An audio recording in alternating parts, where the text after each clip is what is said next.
Whether you're wrangling vendors or aiming for that well-deserved salary bump, we've got you covered. I'm Dr. Arnell Wright. And I'm Dr. Effie Ioannidou. Tune in as we dive into the art of negotiation and share valuable tips and strategies. From the American Dental Association, this is Dental Soundbites, created for dentists by dentists. Ready? Let's dive right into real talk on dentistry's daily wins and sticky situations. Well, hello, friends. If you have enjoyed Dental Soundbites, please help us by rating the podcast on Apple Podcasts, Spotify, or wherever you are listening. And please leave a review. That helps us continue to support other dentists and our profession. So today we are going to be talking about the art of negotiating, and who better to lead us into this conversation than our special guest, practicing dentist, best-selling author, speaker, and the creator of the Nifty Thrifty Dentist, Dr. Glenn Vo. Welcome to the show. Welcome. Well, thank you so much for having me here. I'll tell you, ladies, what I've been on a lot of podcasts, but I truly feel that I finally arrived when I'm on the ADA Dental Soundbites podcast. I'm so stoked. You have been discovered. Yes. So we're all arriving together. We're so glad to have you here today. It's really excellent that we have you, and I really like the topic. Tell us a little bit more about yourself, your work. Well, thank you. I am a practicing dentist now. I'm not as chairside as much as I used to be, but I'll start like my dental school background. Went to Baylor. At the time, it was Baylor College of Dentistry. When I graduated, it became Texas A&M College of Dentistry. Unfortunately for me, to my dismay, because I'm a University of Texas person, but I had a great education there, went there, worked as an associate for a couple of years. My wife, who is a dentist as well, we opened a practice together, a startup. And for those who are listening, and if you've done a startup, you got to be lean and mean, right?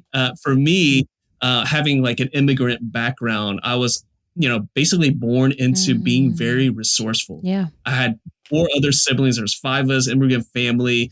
Sometimes money was tight and my parents had to be resourceful. We had to be resourceful.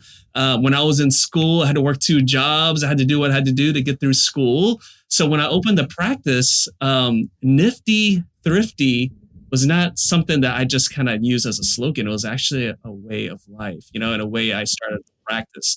So, that kind of carried on to, as I got further in my practice, one of my coaches, after we finished our program, I hired this coach to just kind of learn a better way to establish a better culture in my practice. And when it was all done, she looked at me and she says, "Glenn, what's next?" And I said, "What do you mean what's next? I'm going to grow my practice. I'm going to, grow it. And hopefully one day retire, drink pina coladas all day on the beach, right? Like that's everyone's dream, right?" And so she looked at me, she's like, "Well, I feel like you have something more to give. I feel like that you can impact beyond the 4 walls of your practice." And so to make a long story short, that's when I came up with the idea of the Nifty Thrifty Dentist community, because every dentist, we need to find ways to save money, to find good deals and discounts. And what turned into kind of like a group to find those deals, it turned into a community. And that's why like communities like the ADA is so important, right? It's dentists, we're on an island by ourselves a lot of times. When I first started, we really were on an island. And now with social media, and dentists don't have to be as much on an island, right? And so that's how Nifty Thrifty started. And so we have 57,000 members in our group. Podcast is really popular. YouTube channel's really popular as well. And so again, it's just someone saw something in me. Here I am talking to you, 2 fine folk, right? So everything's kind of coming full circle now. But it seems like the community really needed something like this, right? That's not an accident. The 57,000 people following you and listening to your advice and, the practical tips and all this. I mean, this means that young dentists need this. Why? Because they don't get the training in dental school about this. They have no clue. They come clueless out of this, right? Yeah, and that is so true. That is so true. And I'll tell you what, when we all went to school, right, there definitely wasn't any training. The schools have come a long way. And kudos to all the deans of all the schools that really just realizing that and stepping up. I'll tell you what, it's easy. It's so easy for dentists to kind of sit back and say, well, I wish I learned this in school. I wish there. And until they actually, and I have a lot of friends that are in academia, and until you actually step in those shoes, you don't know the struggles they deal with. Okay. I mean, private practice is one thing. Training the next generation of dentists is another thing. And also wading through a lot of like the bureaucracy you have to deal with. So I do not envy them one bit, but the schools have done a good job. Now, is there room for growth? Of course. And that's why you have to be in communities like the community I have, or even just the ADA, and go into, just imagine all the new resources every year that ADA brings, So we definitely see that. But of course, still more work to be done.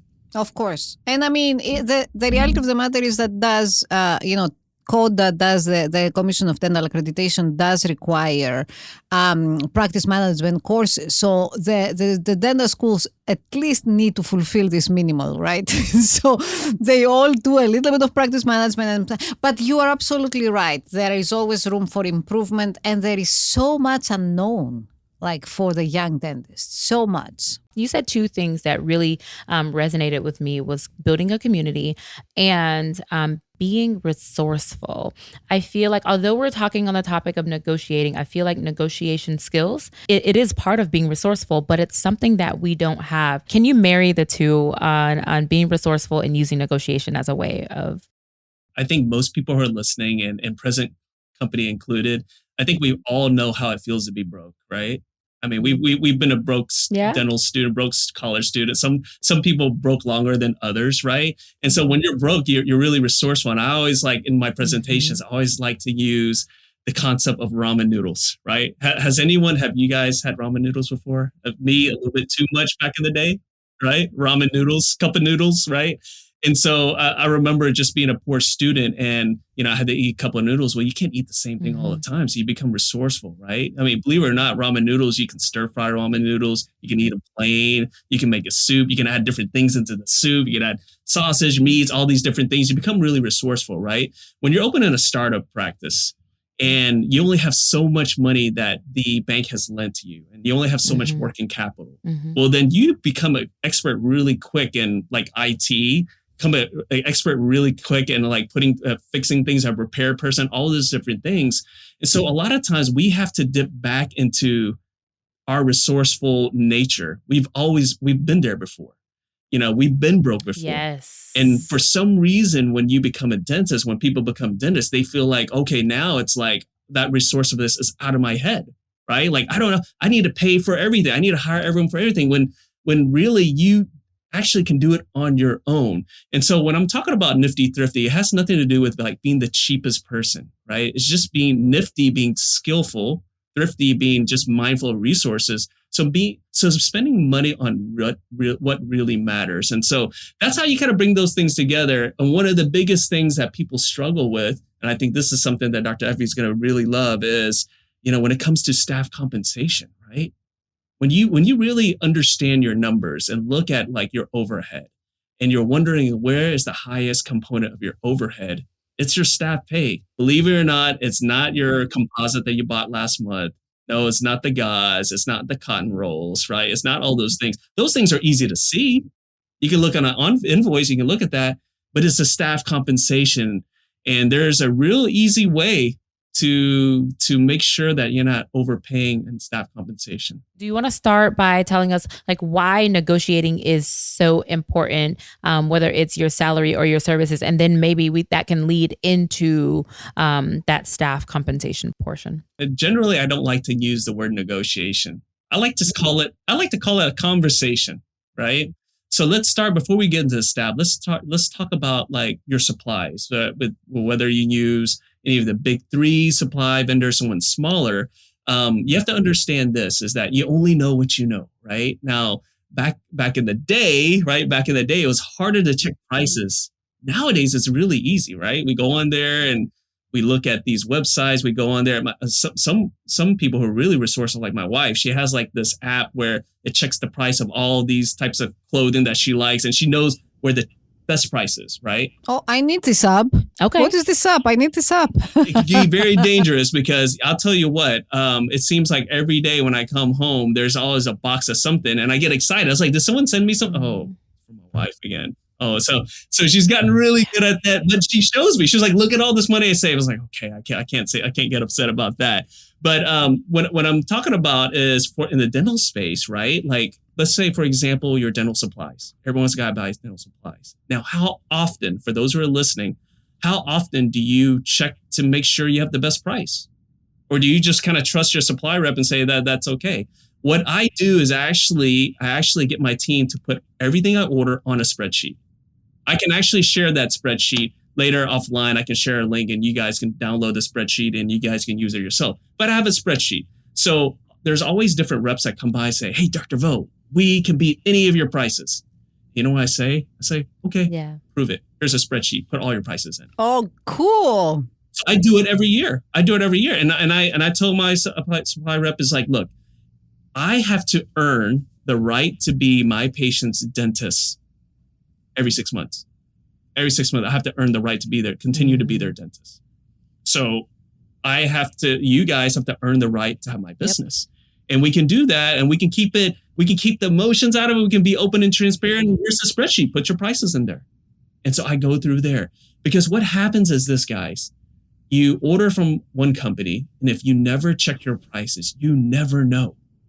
And you never know if the prices keep going up because they do. All right. No matter what you think, your prices are actually continually going up. Right. But if you don't hold someone accountable and say, hey, look, I'm always going to have someone recheck this. I'm always giving other people the opportunity to get my business. Then you hold them accountable. And that makes sure that you have the best pricing. So easy hack right there. Get a spreadsheet there. I like to use a Google Sheet. Right. I will share the spreadsheet I have. And you guys can fill it in there. But if you want to take it one step further, when someone comes and say, hey, Doc, I got the best prices. I can beat anything. I was like, okay, great. Let me email you the spreadsheet. Put all your prices in for me, and then I'll check it. Mm-hmm. This is really good. And I was thinking about the word that you use, the transparency, right? I mean, I think this builds a very honest and straightforward relationships with the vendors, with the staff, with everybody. But tell us, I know you don't like the word negotiation, but what in this conversation that many times dentists engaged in when they start their career, what do you think are the key strategies and how are negotiations are different from practice owner or the associate perspective? Like from the perspective of the owner, from the perspective of the associate. We used to play roles with the students, the dental students and the residents as to how do you do this how you initiate this conversation. But it will be interesting to hear your perspective. Yeah, I've, what's funny is that everybody who's a practice owner has been on the other side before. Mm-hmm.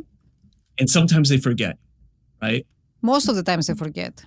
Sometimes they forget how it was. And sometimes, they feel like, and again, it's a negotiation. Everyone wants to win and whatnot. And I'm going to give both perspectives, but I'm going to start with the associates. I want to start with the associate perspective. Okay. Now, most associates, they want to make sure that there's some form of security, right? I want to make X amount. I got student loans. I got all these things that I am concerned about. And rightfully so, right? I mean, students coming out these days, new dentists, I mean, the debt is way more than when I went to school. And it is what it is. But I'll tell you what, I tell people they may look at the debt, but they're going into one of the best professions ever, and they'll be able to knock that down, right? It's totally worth every penny. And so for the associates, what I would say is this, right? Is the main thing is that, from an owner's perspective, they want to pay on collection or on production. They want to basically, look, whatever work you do, you get paid. Totally understandable. The issue is that if the owner has or the practice owner has enough work. So if I am going to negotiate with with an owner, what I'm going to say is this: I want to make as much money as possible, not only for myself but for the practice. I want the practice to flourish. Okay, and so what I would say is, in lieu of like asking for a higher guarantee, I would ask for a higher percentage there. Mm-hmm. Now, why is that something that an owner would agree to? Well, I don't want to pay someone just to sit there and do nothing. But if you work really hard, of course, I would pay more. And so that's the thing that you have to understand from an owner's perspective. The owner is looking at, okay, I have XYZ bills, right? I have to take care of all these bills here. and I want to make sure I get an ROI. But if the ROI is there, we're happy to pay for it. Just like a marketing company, right? If we paid the marketing company $5 and we get $15 in return, we would do that all day long. So with most associates, everyone is so focused on, well, you know what? I want to get the highest guarantee I can get.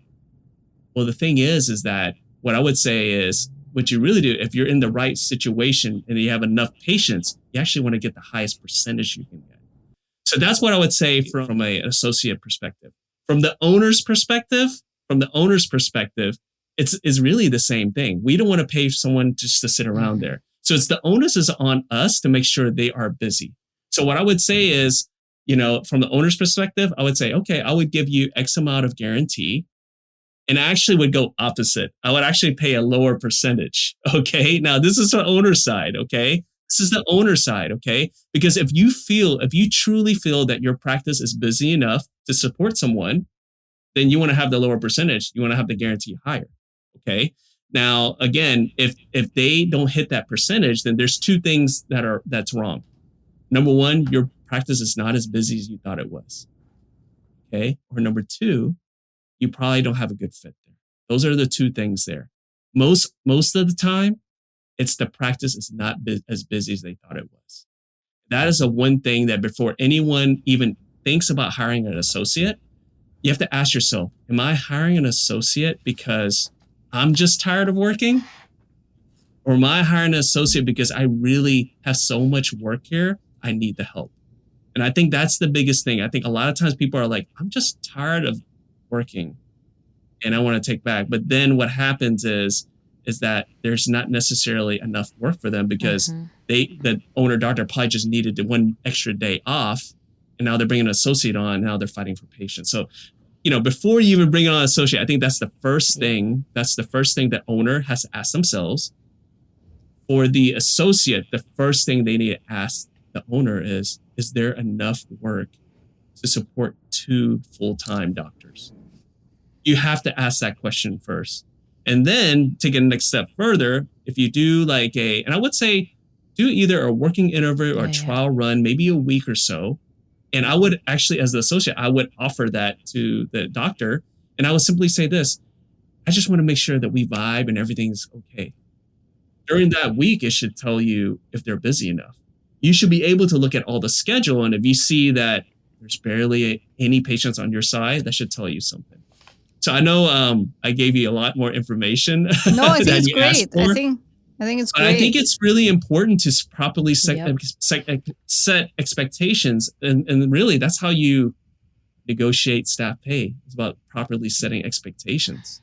That was a lot, which is so good. And I'm pretty sure all of our our listeners are excited about it. But then my next question was going to be preparing for those discussions. Maybe Dr. Effie, you can chime in on this because I remember you telling us you used to teach a class or maybe even like a workshop on negotiating those salaries. So now that you've heard Dr. Vo's perspective, what are some ways that you have instructed or that you would advise your past students or maybe even in the future to prepare for those discussions? Yeah, no. So I have done this work in the dental school for dental students and residents, as I mentioned, but also have done it in national meetings for academicians. And it's I was a trained facilitator from the American Association of University Women. So the workshop is entitled "Work Smart." Right? You shouldn't negotiate your salary only at the very beginning of your career, but you should be reassessing your performance.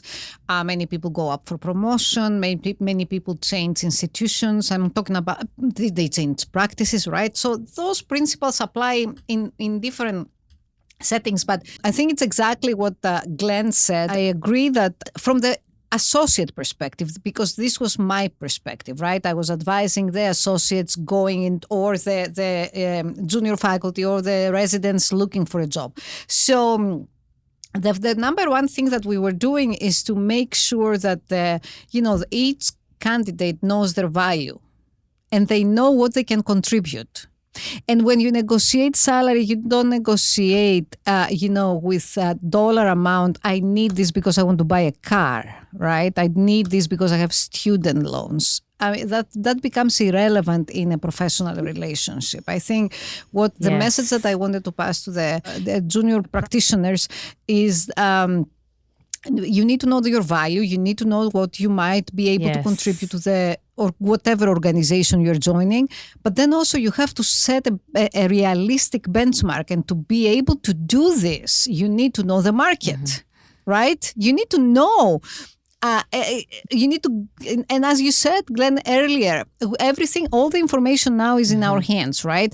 You can very easily know exactly the average salary of a practitioner in Michigan versus New York, right? You can do this. You can have some benchmarks. You can read, you can follow ADA resources. You can read literature. You can know that.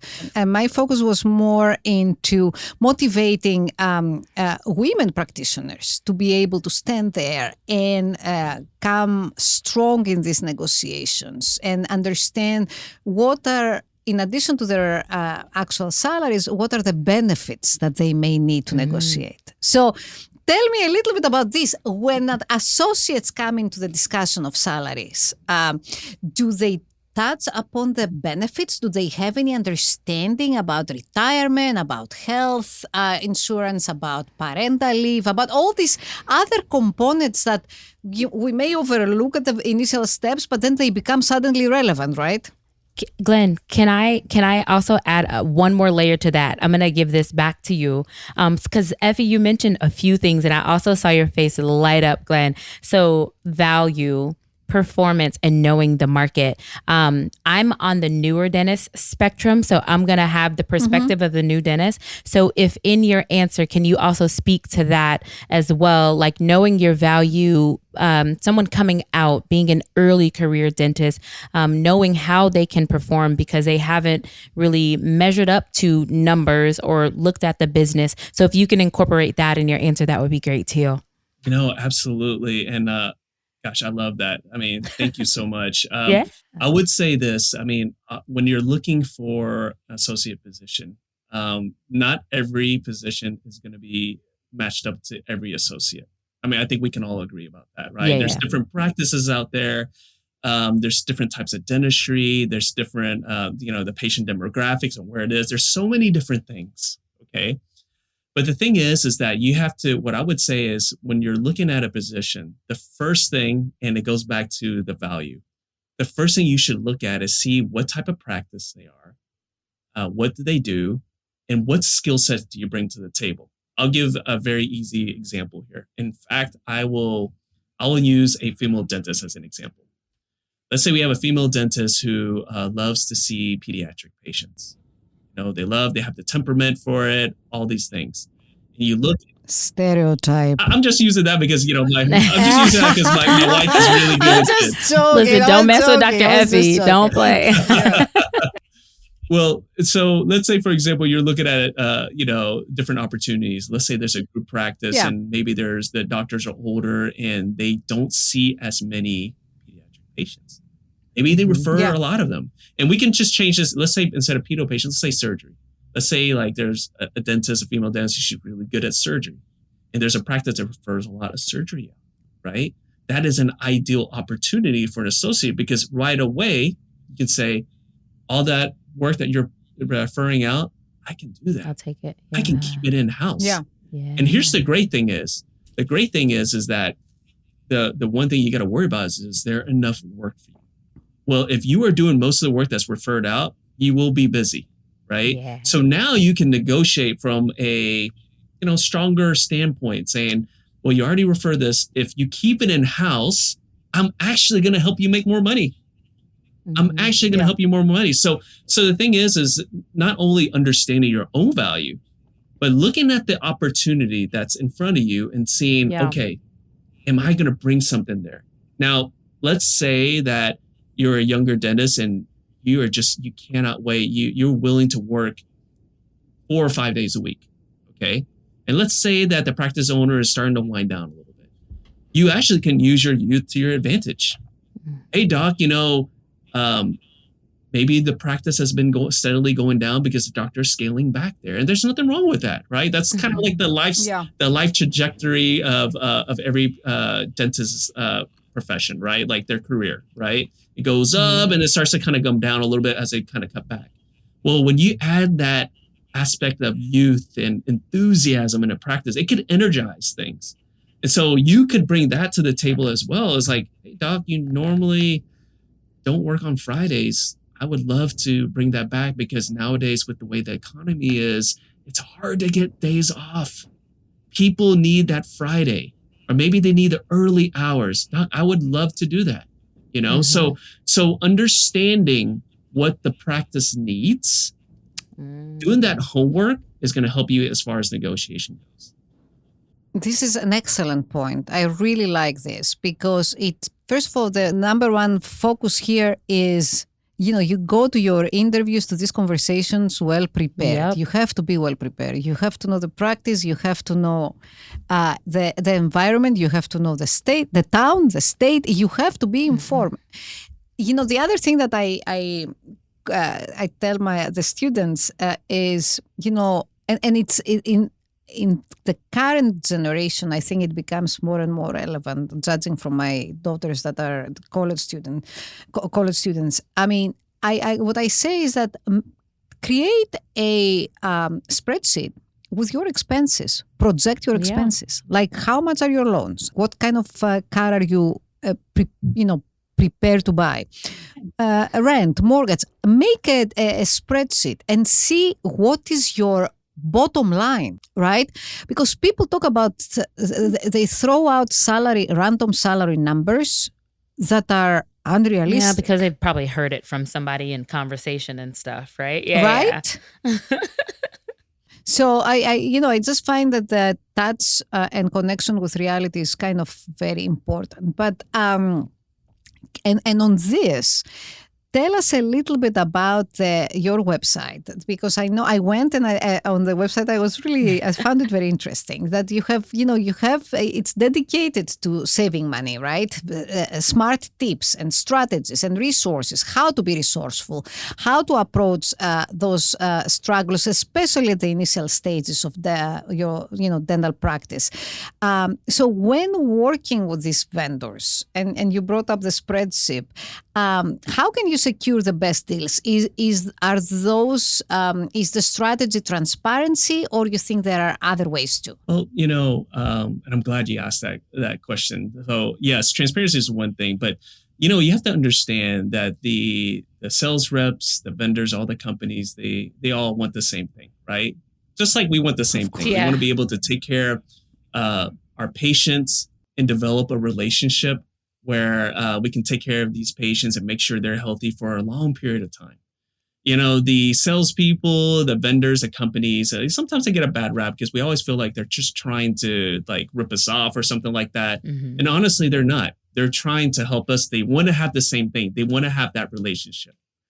If you always remember that when you go into negotiation with them, then you know exactly how to negotiate. And what I mean by that is, let's say, for example, like a software that's maybe a patient engagement software, right?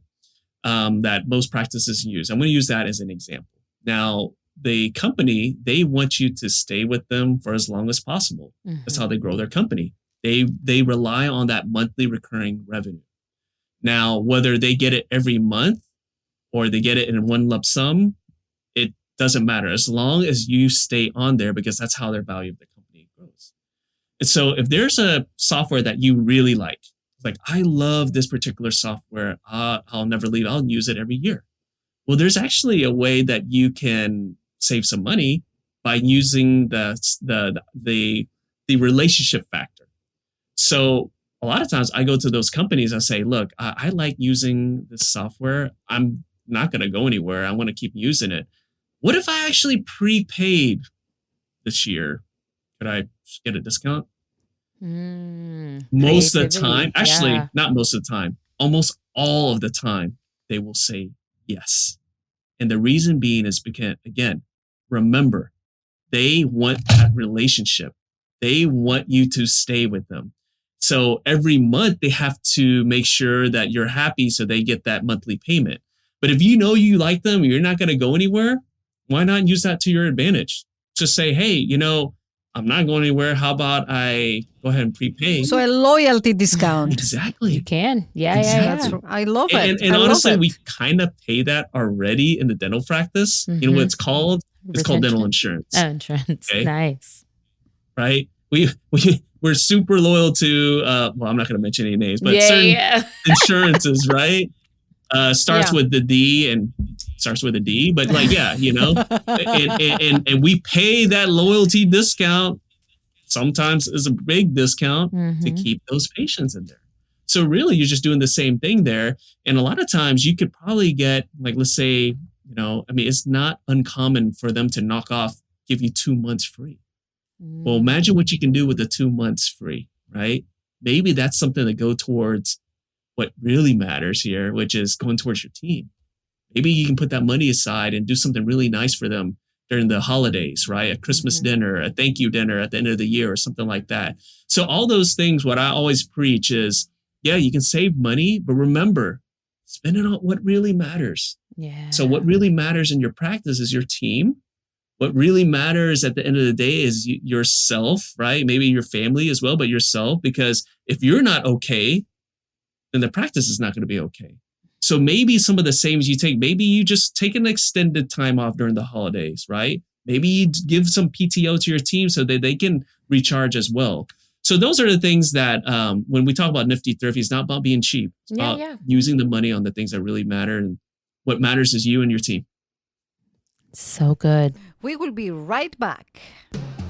Laurel Road is committed to serving the financial needs of dentists, which includes helping you find the best path forward for your student loans. Laurel Road now offers free 30-minute consultations with one of their GradFin student loan specialists. Get the facts and develop a personalized plan by scheduling your consultation today at laurelroad.com/ADA. Laurel Road and GradFin are brands of KeyBank National Association.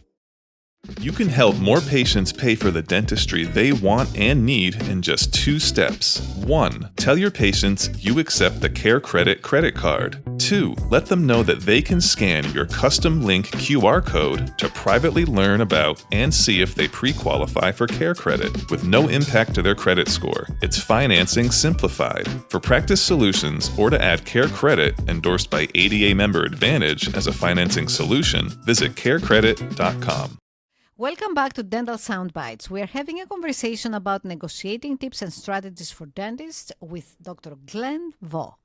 We've talked and learned so far. I kind of want to do a little quick recap, but I do have a question for you. We've talked about working smart. These are some of the notes that I've taken only for myself too. Working smart, value, performance, and work smart. Did you catch that, Dr. Effie? Yes, ma'am. I did. I love it. I love it. Working smart, knowing your value. But something that I do want to go back to was a question that Dr. Effie posed a little bit earlier, was about maybe for the dentist that's coming in looking for benefits. I want the way that I would love for you to try and marry those two for us is from the performance and knowing the value perspective. So maybe you can speak to the person who is just coming in and they are trying to negotiate or have a conversation about their value from a salary and the benefits perspective. And then something that I love that you said, Dr. Effie, was reassessing often your performance. So that's that numbers, the productivity. And it kind of goes back to your initial point, Glenn, about collections and production and things like that. So maybe you can talk about those two perspectives for the new person and then the person who's been in the practice who wants to have that conversation about an increase. Yeah, no, absolutely. Absolutely. So we're going to go back to something that we discussed earlier, and that is making sure that you have the right opportunity and making sure there's upside for yourself. Okay, upside being like, okay, let's say that a practice refers a lot of endo or surgery, and you're really proficient in that. Okay. And so when you look at those opportunities, like that's an office I can go into and I can do really well. So that actually is level 1. You should look for those opportunities first. Now, you should have multiple opportunities because now that's going to give you a chance to choose from the other ones. Okay.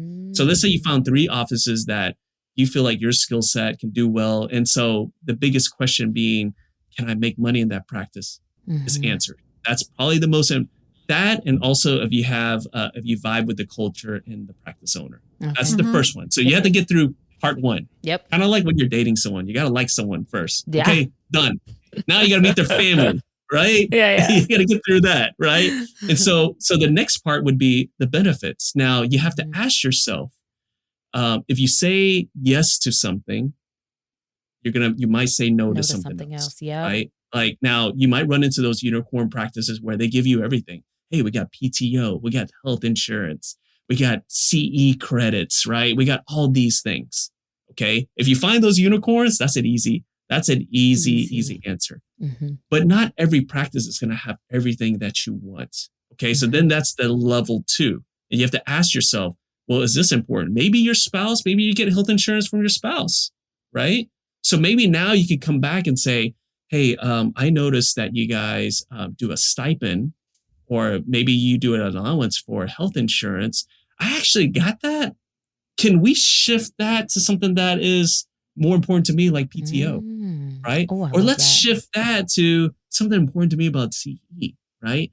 Now, also, that's also going to be something that you're going to be thinking about when you actually negotiate. Now, first rule of negotiation, if you don't ask, the answer is always no. Yes. So everyone listen to this. If you don't ask, the answer is always no. So when you go into this and you say, PTO is really important to me. I've been there before where, I was sick and I was living paycheck to check. This is really important to me. Is this something that you can put in there? Right. So again, put a hierarchy, like what Doc just said earlier, a hierarchy of needs. Yeah. Right. Yeah. If PTO is at the top of the list and you ask that question and they say no, then maybe this particular opportunity, maybe it goes to like second tier or whatever. So have that hierarchy of needs and then ask that question. But also just be open to, if you are someone that can bring value to the practice, that's another thing too. If you're someone that can bring value to practice, the practice owner is going to want to work and try to find a way to make you, to hire you, essentially. So it goes back to the very first thing. Make sure you bring some value to the practice. Where's that value? It could be you willing to work more, or you bring a certain skill set. Yeah. Then that shifts to the practice owner, and they're like, I really want this person. I'll bend over backwards for them. That, from that perspective, is easier to negotiate. So hopefully that answers some of your questions there. But every practice is different, I was just going to say, while you're actually on that point, this is for you and Dr. Effie. Like, I want to hear both of your perspectives on this about building confidence for negotiating, because having that hierarchy, and going in and having that conversation, it can be really intimidating, especially for like newer grads. So what are y'all's thoughts about that? I mean, my reaction to this is confidence comes with preparation. You need to be well prepared. You need to understand exactly. You need to know the practice. You need to know the institution you're going. You need to know, as we said before, you have to be super well prepared. And then you need to know yourself, right? That's the part. And you have to be true to yourself. Many times I see people coming, and interviewing, and they are like, I want to be appropriate in my, the adjective that I'm going to use, but they are a little bit unrealistic and pompous, right? You don't need to exaggerate your skills, and you don't need to be super humble. I many times say to students, if you don't promote yourself, nobody will promote you. You should be the first promoter, but in a very appropriate way and realistic way. So be true to yourself. The biggest mistake that I made in my career, this is publicly known, that was the fact that I never negotiated my first salary at the University of Connecticut. I was hired as a junior faculty, and they gave me an offer, and I said, oh my God, I have a job. Wow. So, and that was it. No negotiation. And they were like, oh, who is this dummy? Come in, please. You're hired. So So never repeat it again. And I learned a lot from that experience. So this is my, and I mean, it's important to practice, right? You need to go in front of your mirror and practice the way you present yourself. Look at in the mirror and look at yourself and shape up the body language. Show your confidence through your eyes, through your body position. This is what I think. But Glenn, I think you're in practice. You know more. Well, I'm giving the academic perspective. Well, I'll tell you what, I think what you're saying is spot on. And I'm just going to really just piggyback on what you said. I want everyone to think of like relationships, right? I mean, really, that's what it is, right? When you bring something to the table, when you can bring something to the table, your prospects are a little bit better. Let's be honest, right? Right? So, you bring something like you have a good career, you're a good person, you have a nice family, everything. Prospects look a lot better for you, right? The same thing when it comes to finding the right job. If you can bring something to the table, and again, I just listed it like a certain skill set, and maybe you're not there yet. Right? But maybe this particular situation will get you there. Actually, I will reverse this around, and I'll give you a tip for all the owners. When I negotiate with a new dentist and I see they're lacking somewhere, that is actually somewhere that I negotiate. Let's say, for example, they don't have as much surgical skill. I'll say, you know what, Dr. Wright, I notice you haven't done a lot of like surgery in your background, also at your school and whatnot. But if you come to my practice, we're going to be doing a lot of surgery. In fact, this is going to be almost like a paid CE program for you. You're going to learn how to do implants. You're going to know how to do wisdom teeth. You're going to get paid for it too. And I'm going to make sure I'm right there with you mentoring. I use that all the time to negotiate with new grads, right? Because I know what I can bring. Now, from a new grad perspective, if you bring something that they need, then that puts you in a better spot when it comes to negotiation. So again, it goes back to understanding yourself, like being honest, like Dr. Effie said, you got to be honest, right? If you got the skills, hey, go for it. If you don't, you're trying to talk yourself through it, you're going to get exposed so fast. Quick. Okay. So again, understand what you bring there and be confident about it and let them know what you're bringing to the table. You said something at the very beginning when you introduced yourself and you kind of built up the rationale of why you brought up you came up with this idea, the startup idea of the Nifty Thrifty, and you said you come from an immigrant family. So I go on to circle back because I think this is really important. And, there are so many studies that show that, male dentists are more than 20%, make more than 20% than female dentists, right, in practice. And also white male dentists in particular make this. Like when we talk about dentists that are from, multilingual background, they make less. Dentists that are married to spouses who are not dentists make more. Okay, so these are well published. ADA has done a paper. Other colleagues have done. So when you have these numbers, when you have these statistics, right, in your mind as a practice owner, I wonder, do people want to do the right thing? Do they think only business, or they think, okay, I want to be fair to my candidates. I'm not going to entertain any of these inequity principles. I will try to be, on the right side of history. And the same goes to the associates. Do associates that go into interview, I wonder, I don't have this answer, but I wonder, do they know that those data are out there and they have to, negotiate a little bit harder if they are in the minority groups? Just an idea. Where we are right now when it comes to just discrepancy in pay and also opportunities, we've made a lot of progress. I remember, when I was, in high school, and I'm just thinking about my daughters just joining high school, how things are different now, like for the better. I was just like, oh my gosh, if you went to high school and I went to high school, oh my gosh, I don't know. Even though we've made some strides, right? Yeah. There's so much more. Just like we talked about, there's so much more that can be done when we talk about school, learning about business. I think we all can agree, not just in our society, but in dental school itself, there's a lot more that can be done when it comes to inclusion as well. But what I would say is this: when you get out into the business world, the great thing about this country, right, is that a guy like me, with parents who only had a high school education, could pump out like 3 doctors in a family, right? Like only a country like this, right? And what I would tell people is that there is one language that is universal. That is the language of money. Okay, it's universal. Okay? I thought you would say the language of education. Well, education But too. yes, money too. Money, right? Like whether you're in Asia, Europe, whatever, people understand money. They understand the value of money. All those things doesn't change, right?